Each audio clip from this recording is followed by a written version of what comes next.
Wavy already. I'm thankful that you did me wrong, cause now I got it right, I promise you gon' miss me gone. I done seen it all like the first picture phone. They wishing on my downfall with the wishing bone. Wavy already.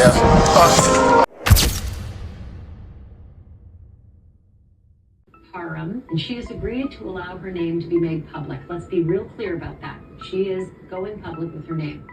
She says that in February of 2018, she met a man named Shane Pierce at a bar, and that Shane FaceTimed Diddy outside on sidewalk, apparently trying to impress her. But Ashley Parham says that she told both Shane and Diddy on FaceTime that she wasn't impressed. And this is important. She says she believed that Diddy had something to do with the murder of Tupac Shakur, and said as much. Allegedly, Diddy warned her that she would pay for saying something like that. Oh. So let's just fast forward down to a month later, where she says this guy Shane invited her to come to his apartment. She on Cloud 10, under a rock. How you heard the motherfucking word? What's good, y'all? It's yours truly. Once again, HeartBreak Ace. Familiar with my content or not, hit that like, comment, subscribe so the algorithm get the breaking content every time I upload. I mean, get your money, man, for real. Do your thing. But you gotta stay humble. As soon as you start feeling like, can't nobody take my pride, can't nobody hold me down, guess what happened? They knock your ass down, algorithm. Make sure people get these videos so they can like and subscribe. Now, you read the title, man. Now, a lot of people will say a lot of these people are making up shit just to get them a bag and all of that. But if you ask me, this ain't that. This new victim, her story is too detailed. And she even says the reason why Diddy got more violent with her in the sexual acts that he did to her is because of her claims to him in his face saying he had something to do with Tupac's murder. I ain't even gonna hold y'all up for real. Cause you know I don't like to say nothing that somebody else said when they can just, you can hear it from their mouth themselves for real.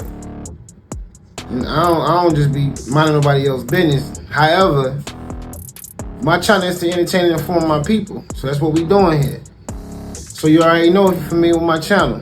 The op is on the block. He out there with Diddy thinking he's still gonna get away with some shit. So we gotta let him know he ain't going down like that. So if you scared, stay home. Mask on or mask off. You know what I'm doing. I'm pulling with mine off. Let's spin the block. Massive flashing red warning here. What I'm about to say is quite disturbing. There's a lot of uncomfortable language. And if you are triggered or upset by sex assaults and violent assaults, etc., then this is definitely not the show for you tonight.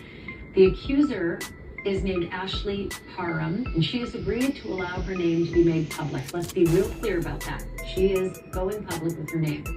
She says that in February of 2018, she met a man named Shane Pierce at a bar, and that Shane FaceTimed Diddy outside on sidewalk, apparently trying to impress her. But Ashley Parham says that she told both Shane and Diddy on FaceTime that she wasn't impressed. And this is important. She says she believed that Diddy had something to do with the murder of Tupac Shakur, and said as much. Allegedly, Diddy warned her that she would pay for saying something like that. Oh. So let's just fast forward down to a month later, where she says this guy Shane invited her to come to his apartment. And the lawsuit says, quote, plaintiff and defendant Shane then began to watch a movie, and defendant Shane offered her a glass of water, which he retrieved and brought back to the plaintiff.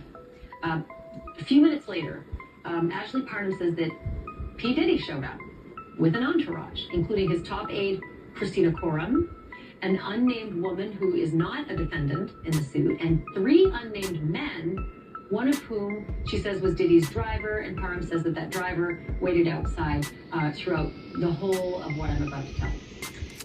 Parham says that Diddy was antagonistic from the start, and that he put a knife to her face. And now this is where I start reading directly from the complaint. Defendant Shane then partially undressed plaintiff, and then defendant Diddy removed the remainder of plaintiff's clothing, removing the knife from her face, and then retrieved a bottle of liquid from a large fanny pack.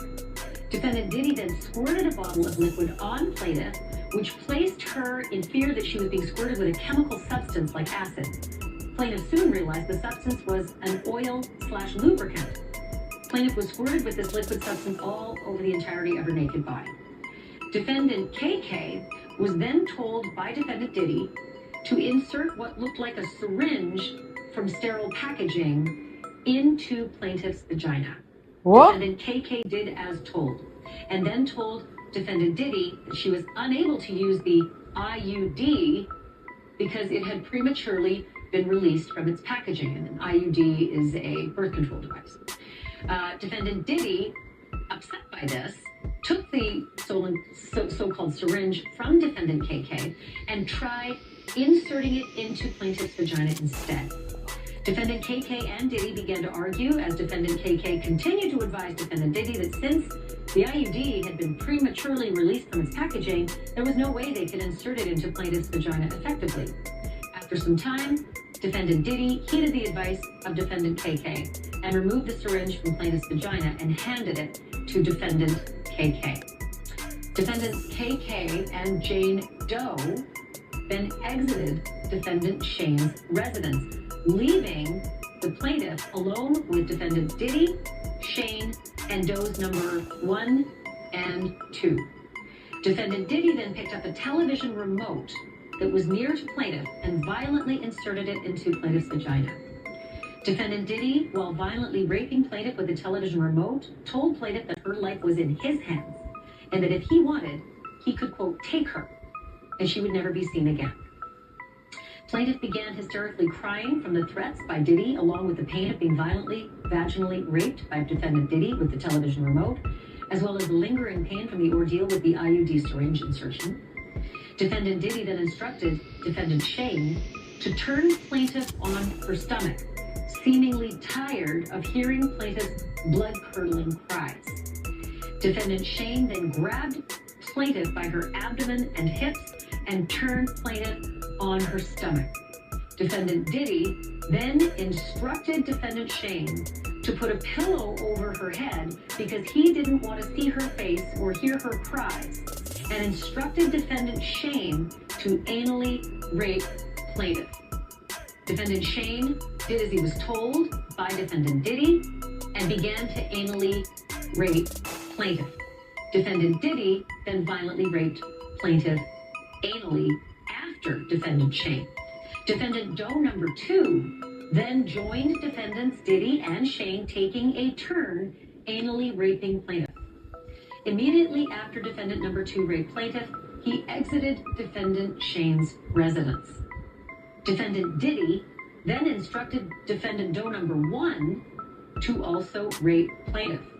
Instead of immediately raping plaintiff, Defendant Doe number 1 doused plaintiff with more oil/lubricant and then jumped on top of plaintiff's naked and oiled body, treating it like a slip and slide and knocking the wind out of plaintiff due to his enormous size.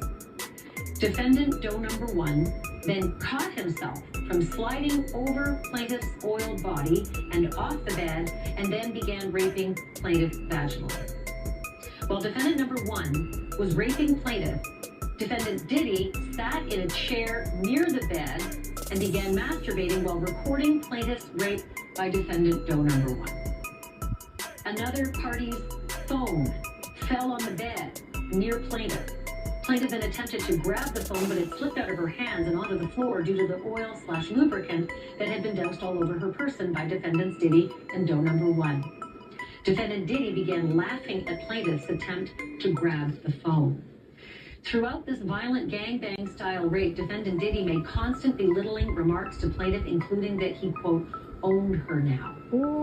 Plaintiff's body was becoming more and more limp over the course of the violent rape until eventually she had no control over her body, nor could she move her body.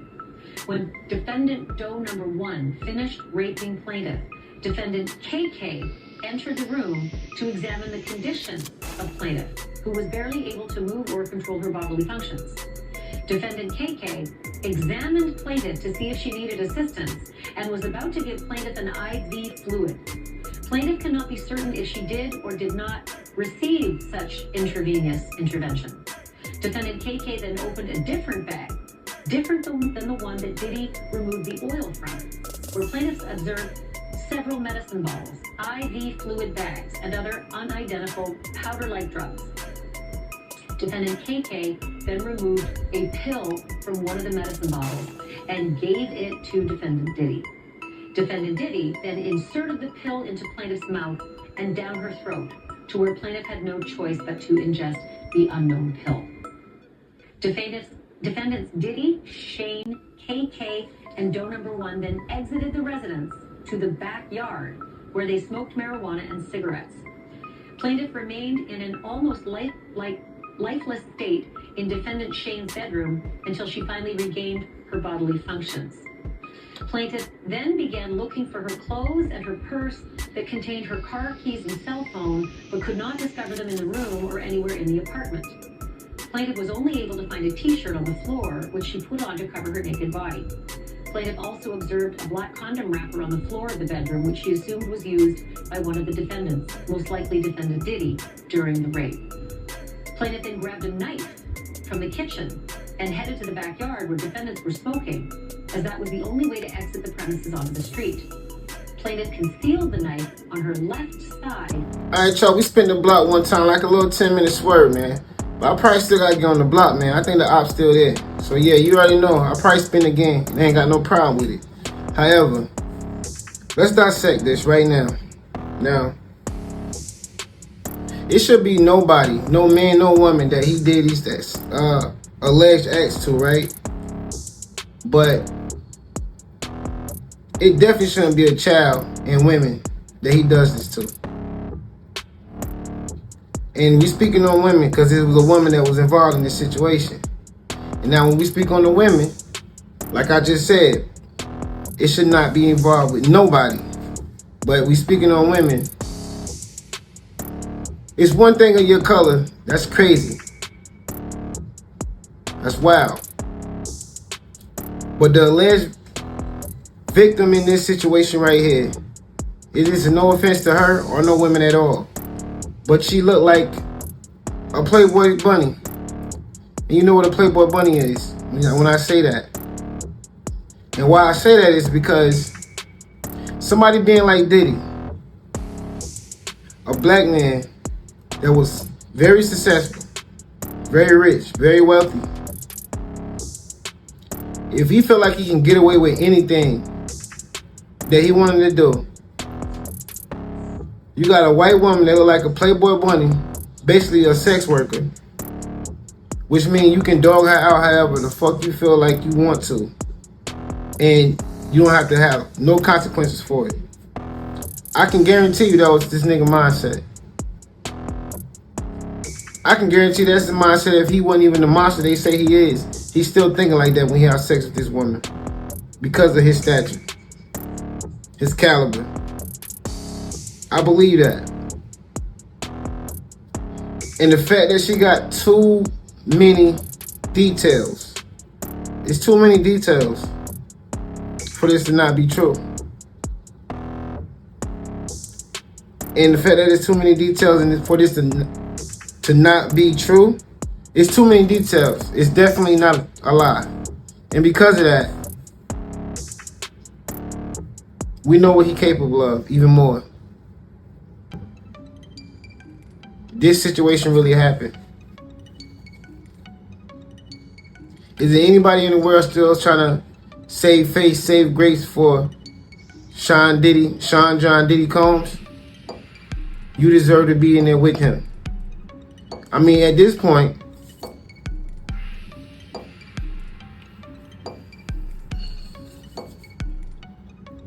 go ahead and call the other names, the other people that's involved.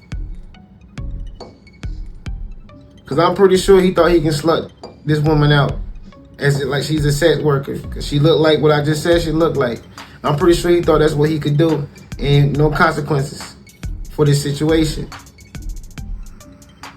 And you heard at the beginning of the second that infamous baby oil came back up, which is some type of drug that get rubbed on you and it make you sexually active. Like it make you horny, deniably horny, sexually active, hormones racing, but unable to move, unable to react. So you get what I'm coming at? He used that to rub on your body. And you can be a person that's definitely not agreeing with what he wants you to do, definitely not gay. But that, whatever, that baby oil, that stuff that was in there, I can't remember the name, I think it's GHP or whatever. I think I butchered it, but it's something in that nature.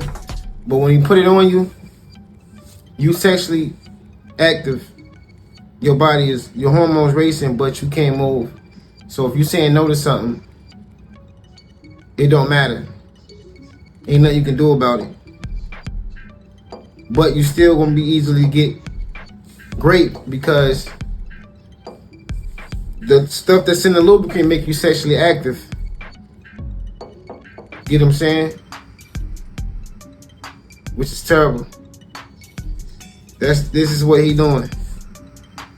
But before I even dig deep into how I feel about this situation, pause. It's more. That was just half of the segment. I'm gonna let the woman continue the story and tell y'all what happened with this young lady. Well, probably not younger no more, but at the time maybe she was young. But either way, it don't matter. If she could be old. What he did is terrible, and he got to pay for that. But somebody told me that the op was still on the block trying to take her for Diddy. So we got to go make sure that can't be true and get him for good. So you know what we doing, man. And I already told you, if you're scared, stay home. Mask on, mask off. Let's spin the block again. Which led to the backyard. Plaintiff concealed the knife on her left side as she exited the apartment to the backyard area. Upon coming to the exit of the home, which led to the backyard, plaintiff was met by defendant Doe number 1, who was standing at the door between the residence and the backyard. Defendant Doe number 1 did not see the knife the plaintiff concealed on her left side, as it was obstructed by the oversized t-shirt that the plaintiff was wearing. Plaintiff observed defendant Diddy still partially nude from the assault, while defendants Shane and Doe number 1 had on their clothing. Defendant Shane then left to the upstairs portion of the patio/balcony where defendants KK and Jane Doe were already situated. Plaintiff then sat down on a makeshift seat in the backyard when defendant Diddy noticed her presence and remarked that he was surprised she was able to walk because he had given her, quote, enough drugs to take out a horse, end quote. What? Plaintiff then asked defendant Diddy what he gave her, and he laughed and did not provide a response. Defendant Diddy then made further comments to plaintiff in a jovial, friendly manner, asking her why, quote, they hadn't partied together before, because it was, quote, so much fun, and he quote, hadn't had any blank that tight in a while.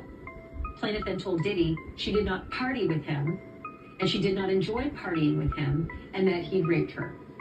Defendant Diddy did not like plaintiff's response to his lighthearted commentary and offered plaintiff money and instructed plaintiff to say that the violent rape was consensual and that plaintiff was a sex worker. Plaintiff became enraged and yelled at defendant Diddy that her rape was not consensual. She was not a sex worker, and she refused to take any money from him and would tell the police that he raped her. Defendant Diddy then told plaintiff no one would ever believe she'd been raped by him, and if she did tell anyone such, that they would harm her family. Defendant Doe number 1 then showed the plaintiff his phone, which looked as if it was the outside of plaintiff's estranged sister's residence, and she could see her sister sitting on a couch and her sister's spouse on the balcony. It looked as if someone was outside the residence streaming this video to defendant Doe number 1's phone. Plaintiff was rattled by what she was seeing on defendant Doe number 1's phone and was still angry about being gang raped and was not complying with defendant Diddy's request to take the money being offered to say that the rape was consensual. Defendant Diddy then called his mother in an effort to further convince plaintiff not to report her assault. Defendant Diddy's mother yelled at plaintiff to not hurt her son. Plaintiff told defendant Diddy's mother that her son had violently raped plaintiff. Defendant Diddy's mother, seemingly unfazed by the statement, then continued her demands with plaintiff to take the money being offered and not report the rape to law enforcement. Defendant Diddy then made further threats that he had, quote, gotten off from bigger crimes than this, and referred to Tupac again, further antagonizing the plaintiff. What? Now, here is where, from the complaint, that the people who are present now in this backyard begin to turn on one another. And then it looks like they start fighting with one another. So the complaint continues this way. Defendant Doe number 1 then turned to defendant Diddy and pulled his gun on him, asking Diddy to repeat what he'd said in reference to Tupac. As the two of them were exchanging words, plaintiff went behind defendant Doe number 1, where he seemingly began to protect plaintiff. Defendant Doe number 1 then advanced to Diddy, defendant Diddy, questioning him over the comments that he'd made about Tupac.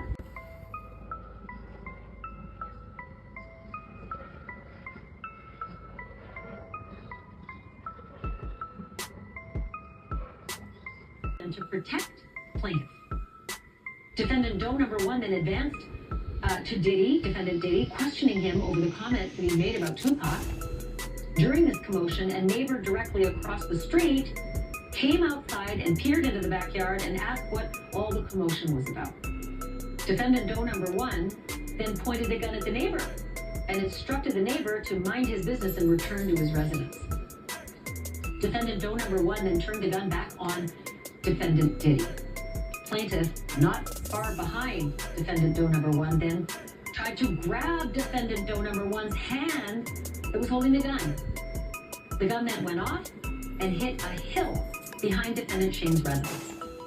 Defendant Diddy then ran up the back stone stairs near the hill in the backyard towards where defendants KK, Shane, and Jane Doe were. Plaintiff then charged towards defendant Diddy, moving the concealed knife from her left hand to her right hand and in pursuit of defendant Diddy. Plaintiff then pushed defendant Diddy from behind while on the stone stairs outside, causing him to fall with his back to plaintiff. Plaintiff then raised the knife in a rage from the events that had just transpired, and with the intent of driving the knife into Diddy's back when he turned around and began pleading for his life. Plaintiff, shocked to see defendant Diddy acting as a victim, had a moment of clarity, and then turned and ran down the outdoor stone staircase back out to the backyard to escape. Defendant Diddy then chased the plaintiff down the stairs and attempted to push her, but she was already at the bottom of the stairs and gained her footing and wielded the knife at defendant Diddy, grazing his abdomen.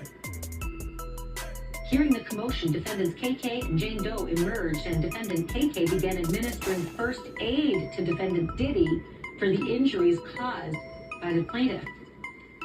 Plaintiff tried to make a quick dash for the exit, but was thwarted by defendant Doe number 1. After a period of time, plaintiff was able to abscond from defendant Doe number 1 due to the first aid commotion with defendant Diddy and was able to run down the street. Once plaintiff made it onto the street, she began yelling loudly for someone to call the police. Defendant Doe number 1, who had now caught up with the plaintiff, advised the plaintiff that he was an undercover cop. What? To this day, plaintiff is unsure of the truth or falsity of that statement. The same neighbor then again emerged from his residence asking what was transpiring. Just as plaintiff was attempting to answer, gunshots began being fired in plaintiff's direction. Oh. Plaintiff fled to a car where the neighbor was also taking cover and lost sight of defendant Doe number 1. Plaintiff then heard an SUV screeching and speeding, leaving the residence. Plaintiff then entered the home of the neighbor, who informed her that he had already called the police. Plaintiff informed the neighbor that it was Sean Combs who had raped her and shot at them. But the neighbor was unaware who defendant Diddy was. Shortly thereafter, a sheriff from the Conocostra Sheriff's Department arrived at the neighbor's home. Plaintiff told the sheriff that she'd been violently gang raped by defendant Diddy and others, and that she did not have her clothes, phone, purse, car keys, or cell phone. At this point in the complaint, the accuser says that the sheriff did not offer to help her in any way. Oh. Didn't offer to call her an ambulance, didn't offer to get her home, didn't offer to get her to safety. But the complaint continues now. Oh my gosh. Plaintiff then went back to defendant Shane's residence, where she found the door open and her clothes were readily accessible in his residence. Defendant Shane then emerged as if nothing had transpired and offered for plaintiff to stay at his residence while she, quote, slept it off. Plaintiff asked for her purse and her keys, but defendant Shane told her she shouldn't leave in her condition. And plaintiff, catatonic and in a state of shock and disbelief of the events that had transpired, stayed at defendant Shane's home while defendant Shane left the home. Later that morning, defendant Shane returned to the residence and woke plaintiff up and finally gave her back her purse, cell phone, and keys, and plaintiff left defendant's residence. In a daze, plaintiff returned home and tried to make sense out of what had happened to her. So now on March 26, 2018, this would be the following month after this alleged incident, plaintiff contacted her primary care doctor and asked for an HIV and STD test in fear of possibly having contracted a disease from her violent rape. And we want to stop out and point that according to the complaint, Ashley Parham does not ask her own doctor for a rape kit during this visit. And according to the complaint, doesn't mention anything at all about the rape at all to her own private doctor, just asks for the STD testing. All right, y'all, we back like another little 10-minute swerve, but I saw the up on the block this time, and you already know. I got him. Now, at this point, man, we should go ahead and put this nigga Diddy in the cell with R. Kelly and let them niggas fight over the top or the bottom bunk. Like, get the fuck out of here, bro. That's too much details. And to make it worse, like, she told a story from the perspective of the whole situation, not just them victimizing her. She even got to the point of the nigga that was on his side got mad at the comment about Tupac and turned on Diddy at one point. You ain't making that up. Then the neighbor came outside and you're not doing all of that. That's too detailed. And like I said prior to this, nigga gonna try to play like she's a sex worker. She look like a Playboy bunny. No disrespect. None. I don't disrespect women. So I knew he was gonna try that angle with her. And I'm gonna say this, if nobody else don't wanna say it. Because I'm big on not disrespecting women. And not only not disrespecting women, we definitely ain't gonna disrespect nobody's mother. But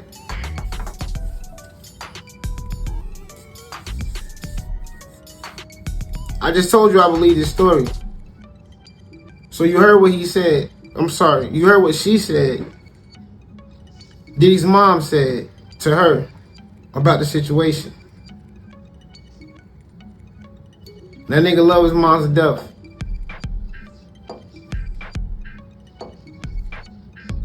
If she, I mean, y'all people love watching Netflix and all that bullshit, Hulu and all of that. Y'all see how these stories go. American Horror Stories and all of that shit, Ted Bundy. Y'all see how these stories tend to go, right? The true mastermind be like the way they grew up from the mother. The mother raised them a certain way and turned them to that. Be a whole bunch of incest, a whole bunch of bullshit. Nigga learn from their moms that this is okay, enabling them to keep doing these things. Nigga be so crippled in life that he still hung on to his mom. Be 80 years old. His mama still fucking pulling her titty out for him to suck it. We saw those type of movies a lot. Every movie you see come from real life. I just want you to know that. And don't think I'm a crazy cuckoo nigga or I'm too spiritual that I think that. That's because it's the fucking truth. Cause ain't nobody can imagine that. Something that ain't never been seen before. You can make a whole movie about it. Just think about it. It all been done before because it been seen before. And because I say that, I believe this. I'm sorry, Mama Combs. I'm gonna be the one to say it. Nobody else don't want to say it.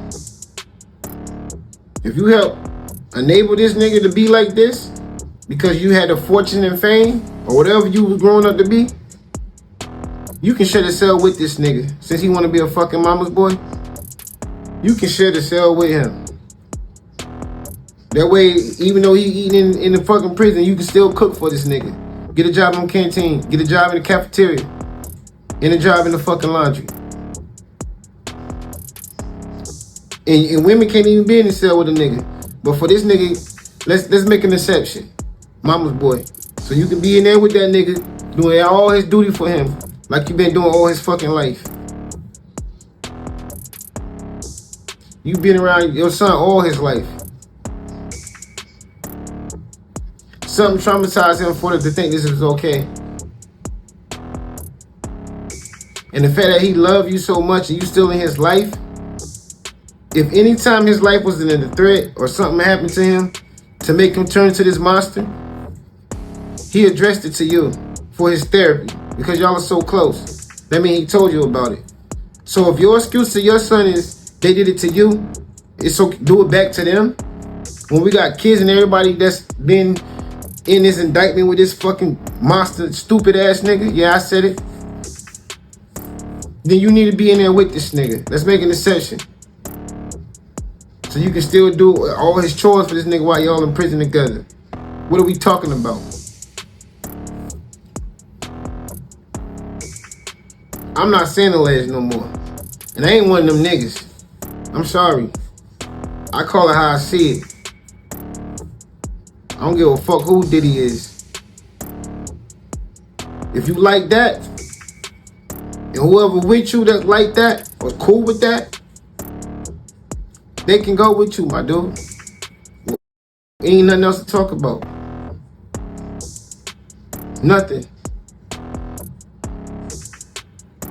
But leave a comment down below. Let me know how y'all feel for real, man.